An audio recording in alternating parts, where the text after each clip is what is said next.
There's a rose that grows on no man's land, and it's wonderful to see. Though it's sprayed with tears, it will live for years in my garden of memories. It's the one red rose a soldier knows. It's the work of the master's hand. 'Neath the war's great curse stands the Red Cross nurse. She's the rose of no man's land. That was one of his favorites.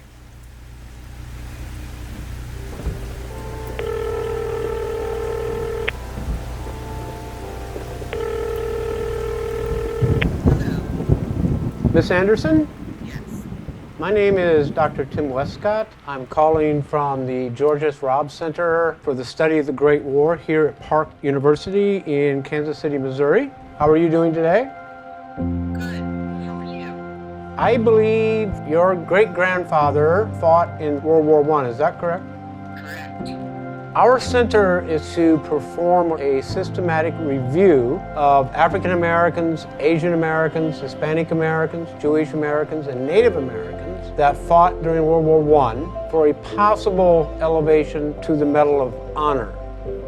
Have you heard about the project before? In this company, we hear again in our minds the sound of distant battles. We are a nation, a people, who remember our heroes. We take seriously our responsibilities to only send them when war is necessary. We strive to care for them and their families when they come home. We never forget their sacrifice. Their spectacular moments of supreme testing summoned a degree of courage that echoes those words that describe the heights of bravery in war. Gallantry at the risk of one's life above and beyond the call of duty. They left us decades ago, before we could give them the full recognition that they deserved. Freedom will be forever in their debt. It sometimes takes a long time to get things right. But it's never too late to say thank you.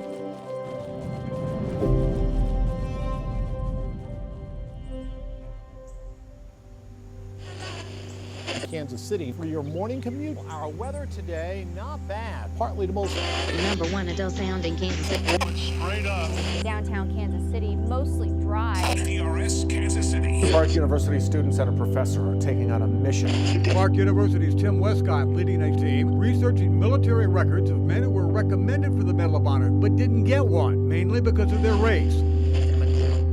I usually leave the house around 6 a.m. arrive on campus, 6:30, 6:45. I love Kansas City, it's great. I mean, great suburbs, great food, great entertainment. I came here in 1984, never left. I served 8 years in the United States Marine Corps. Marine Corps paid for my undergraduate education here in Kansas City. I started at Park University in the late 1990s, and then went into the Department of History as full-time faculty. In a class setting, I became more aware of the students, alumni from Park College that were killed during World War I.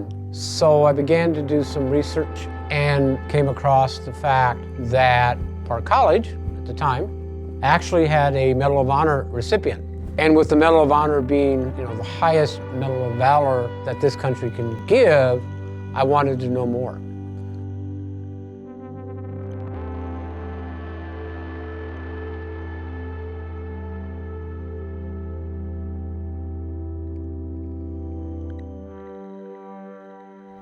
Please welcome Director of Strategic Communications at Park University, Bridget Locke. Hello, everyone. It is indeed an honor to spend the evening talking about Park's Road to the World War I Valor Medals Review, where those who valiantly defended our nation in the Great War are remembered and their stories are told.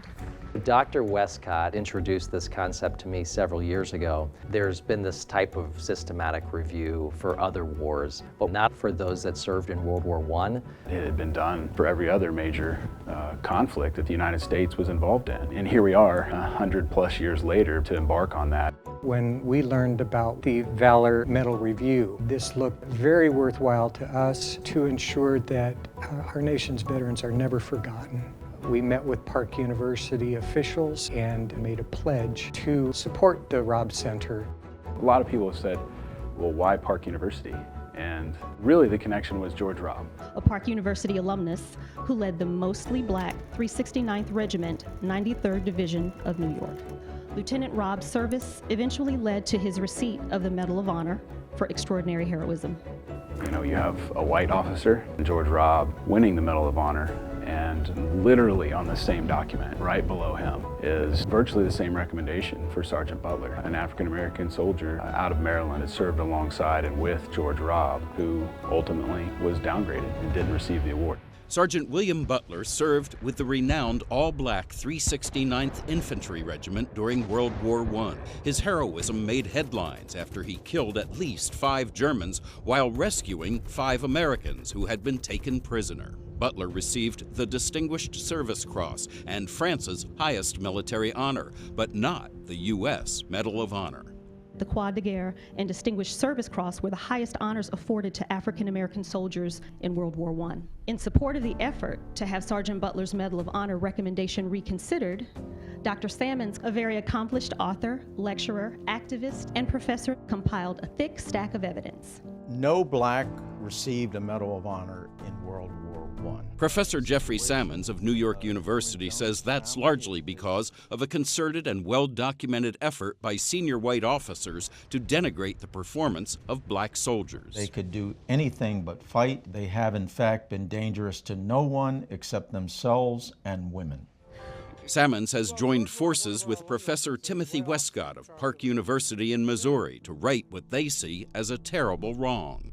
Due in large part to Park's work with Sergeant Butler, Dr. Timothy Westcott and I got invited to Washington, D.C., and eventually became members of the Valor Medals Review Task Force. The time had come for a systematic review on a larger scale, because there were many more stories like Sergeant Butler's to be told. Does it feel like work to you? No. You know, there is that somewhat pressure based upon the fact that Congress has given us basically until late 2025 to investigate service members and provide those recommendations to the Department of Defense. And then also just in general, making sure we're in contact with our descendants. But definitely one of our greatest advantages is we have a phenomenal team. Good morning, both. How are you? Ready for another day? The point of our job is to create an entire life narrative that we can present to the board to recommend somebody for the Medal of Honor. My name is Ashlyn Weber. I'm the Associate Director at the George S. Robb Center at Park University. In general, I oversee the organization of the Valor Medals Review in terms of the service members who qualify for it. Ashlyn, for next week's meeting, could you pull the descendant list within 200-mile radius of DC? My largest role is finding out individuals and keeping track of them throughout their life. Not necessarily on the battlefield, but who they are. So any family members we know that are still around, organizations we know they were a part of. Anybody that goes through our office will have to come through me first, and then it'll go straight to Josh Weston. My strengths are in my military research, where Ashlyn's is in genealogy, and because of that, we're able to fulfill both sides of the board of this project. My name is Josh Weston. I'm the Senior Military Analyst for the George S. Robb Center. I served with the 101st Airborne Division. I moved to Kansas City about 6 years ago, did a walkthrough of Park University, and I've been stuck ever since. My research begins when Ashlyn confirms the service member. I get the most basic of information on them, date of engagement, their unit, and sometimes that's it. through military records, orders, journals, correspondence. I make all these documents and I call them SOEs, which is Summary of Engagement Events. Break everything down minute by minute, always providing maps and as much visuals as I possibly can. So like a court case, we can build the case to prove that our service members did in fact perform an act of valor on the dates stated. Josh, how much do you need assistance with mapping and the photography? Given that we have currently 200 plus service members, I'm definitely going to need some backup. Park University is working this morning. This small task force has identified another soldier, this time First Lieutenant Thomas Edward Jones. He received as Distinguished Service Cross for heroic actions in France in 1960. Rings the music of the spheres. This is my father's world. I rest me in the thought of rocks and trees, of skies and seas, his hands the wondrous wrought. My father had a lot of songs. He was a man who loved words. My family are big word people. Here he is before he goes to war. It's about 1915, and he looks so young and untouched. Not what you look like when you come back. I'm Emma Jones Lepsansky. I am Emeritus Professor of History and Curator of Special Collections at Haverford College. And I'm the daughter of Thomas Edward Jones, who served in the Medical Corps in 1917-18 in France during World War I. This was done by my stepson. And so what he did was take a number of these documents and turn them into a visual story. And it starts with my father graduating from medical school, there in the left corner. That's Distinguished Service Cross there. And the French Croix de Guerre, which is their equivalent of a Distinguished Service Cross. I was born a historian. Even as a little kid, I had 1,000 questions. How come that's like that? And why did that happen? And so I was my father's child. My brother, born in 1940, my sister, born in 1942, and myself, born in 1945. He had been home from the war almost 40 years by the time he had his first child. He was 60 years old. Even though he was still working as a physician, he bought a bunch of property in black towns, and he bought a farm outside of Washington. He wanted to be a landowner so he could vote. And so I don't know him as a military man, except in some of these pictures. There he is in boot camp, the African-American Medical Corps, getting ready to go. Oh, and I made notes from research. On June 5th, 1917, President Wilson called up the Selective Service, hoping to build, train, and equip an army of 1 million men within a year and ship them off to France. So when Wilson stood up and said, "Hey, will you come?" apparently my father, who was then 37 years old, said, "I'll go." All we knew was that he had saved somebody in France on the battlefield in Parkville. And I'm not sure that I have the full story on that. He talks in his diary about the segregated army in 1918, and there's the diary. He's now in France. Days seem perpetual. Broad daylight at 10 p.m. Sun does not set until after 9 p.m. Seems just like the same soil as in U.S., but the peasants are very poor. Retired early and had a sweet rest. Some days, and particularly around the days he got that medal for, he doesn't have anything. He just says it's a day. There he is. There's the French Croix de Guerre, and there's the Distinguished Service Cross. The President of the United States, authorized by Act of Congress July 9, 1918, takes pleasure in presenting the Distinguished Service Cross to First Lieutenant Medical Corps, Thomas Edward Jones. Lieutenant Jones went into an open area subjected to direct machine gun fire to care for a wounded soldier who was being carried by another officer. While dressing the wounded runner, the machine gun bullet passed between his arms and his chest, and a man was killed within a few yards of him. I did know he bore a scar on the inside of his wrist.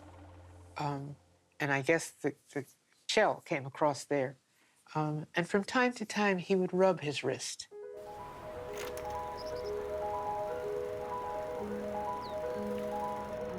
Many of these guys had amazing lives, but others of them did not get to grow old. In many cases, this is the first time anybody's ever paid attention to many of these individuals. Not just paid attention, but actually said their name out loud in 100 years.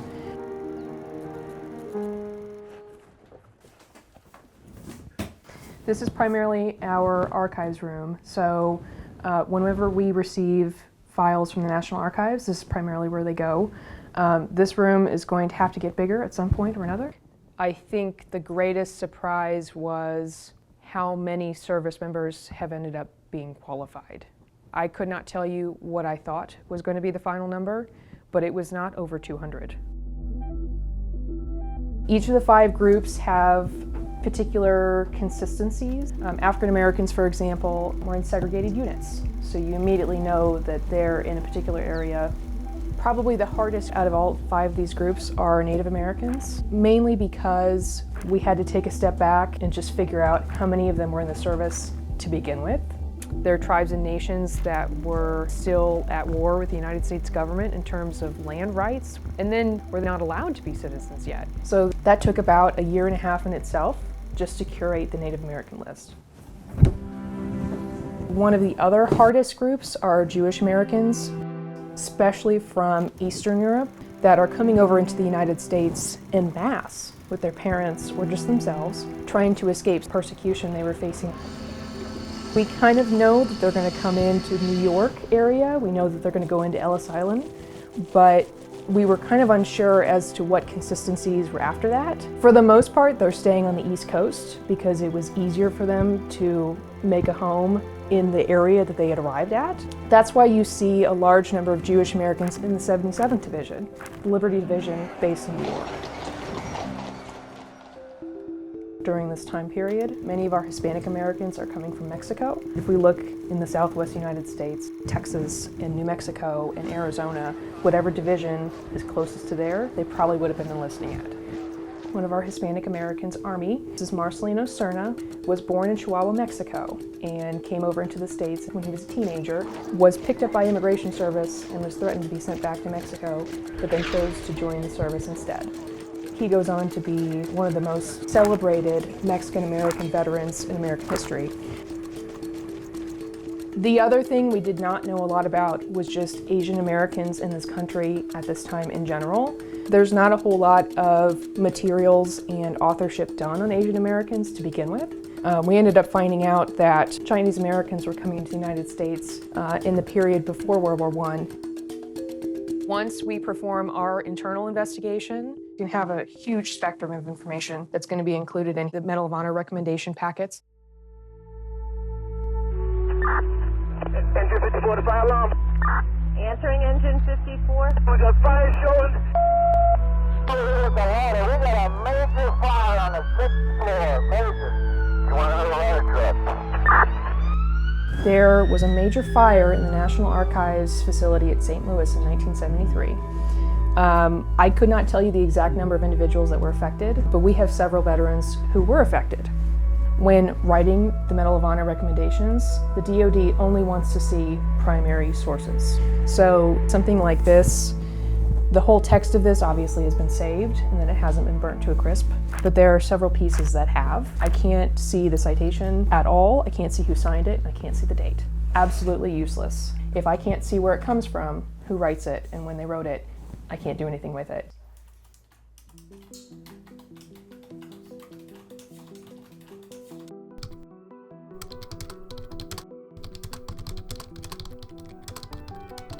Early on in this project, we were able to locate the descendants of a service member, and I just basically made a cold call.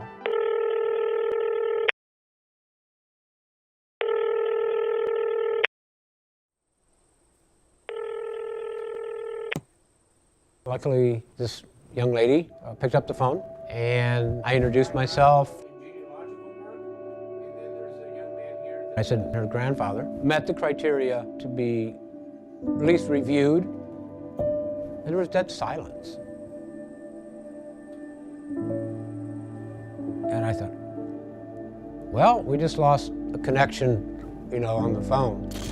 And after maybe, 15, 30 seconds, I could hear weeping in the background. And I asked her, I said, "No, ma'am, are you okay?" And she came back on the line and she said, "We have waited over a century for this to happen." And then there is New Yorker Lau Sing-ki, born to Chinese immigrants in California. He was recognized and received the Distinguished Service Cross for his heroism in battle. If I can bring them in, I'll put them in front of UNB and arrange them. Any particular order? Save the best for last. All right. I'm Beatrice Lau Ki, the youngest daughter of Lau Sing-ki. I have lived in this house since 1975. I was teaching at the Queensborough Community College in the Department of Nursing. Here are the certificates. This is the Distinguished Service Cross, the Croix de Guerre. My name is Glenn Lau Ki, grandson of Sing Ki. I currently am practicing law, and I served as the president of the New York State Bar Association. And this is my Aunt Beatrice, and here's the picture of the 77 coming back, marching down Broadway. And there's Grandpa right there. We used to imitate him, and he'd say, "What are you doing now?" And we'd all scatter. He was quite a guy. He was about 6 feet tall, imposing character to us. I was very young then, of course. I was his grandson, running around causing all sorts of havoc in his house. But never a word about the war or any medals or anything else. This is my father and my grandfather. He was the oldest. He was born in 1896. When he came to New York, he was looking for a job. And that's when he enlisted in the Army for World War I. They had 5 children. We lived in Chinatown, and I was the baby. I know he pushed us. He wanted to make sure we all got our education and sacrificed quite a bit for it. Right here I have private keys information. What I had to do in order to tell his story was go through the 77th Divisional history and their operations, which includes the weather, the terrain, maps, movements, orders at the point of his engagement. For Sing-ki himself, he operated a comm station at Mont Notre Dame. 3-lane information was vital to hold the line against the Germans. And the Germans were just across the river, and they were shelling the mountain. And even though he was gassed and he was being shelled, he kept manning it virtually by himself throughout the entire night of the 14th to the 15th until it was time to attack a couple of days later for the offensive. Without him manning the comm station, the offensive could have just been completely shut down had the front lines not been established because of Sing-ki's actions. And that's what I have to prove for every single service member, is their actions affected the outcome of the war. As a kid, I remember we had my father's helmet, his gas masks, and his uniform in a closet. They were just medals to me. I used to go look at them every so often. I'm very proud of my father, even though he never talked about it. How we learned about most of it pretty much is from being in the books. And of course, then we wanted to know more. They won the battle by his action. So he got his Distinguished Service Cross. But how come he didn't get the Congressional Medal of Honor? I don't know. Maybe he should have.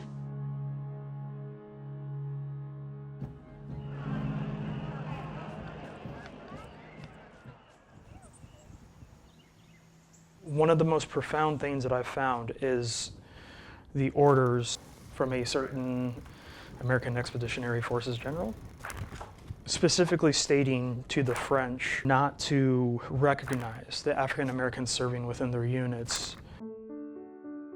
When I came across these documents, I had to sit there for a second and just kind of think about when somebody's serving their country should either support or serve them, whether it's during their service or after. And to have some of the highest commanding entities saying, no, we're not going to award these individuals simply because of the color of their skin, it was unbelievable to come across. Towering over the Kansas City skyline. Today marks 103 years since the armistice was signed, ending the We're at the World War I Museum today to honor. The story of the museum and memorial being here in Kansas City, I think, is a great story of grassroots initiative and truly an American story. Soon after the end of the war, the people of Kansas City and the region gathered together and said, let us do something to create a memorial for the war dead of the region and a tribute for peace. Then in 1919, a fundraising campaign over about 10 days raised $2.5 million, the equivalent today of close to $40 million. President Coolidge came back in 26 to dedicate the memorial in front of what was considered to be the largest crowd that a president had ever spoken to, more than 150,000 people. You can't think of the American century without understanding the role that World War I played in bringing the United States out onto the world stage. The minority men and women across the country who made their contribution to end the war, we've got to pay tribute and honor to them.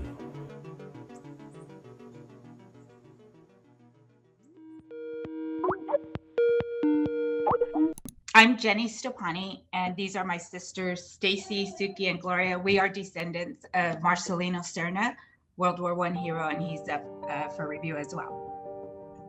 Granddaughter of George Gross, who was a recipient of the Distinguished Cross. I am William Warfield's granddaughter, his oldest granddaughter.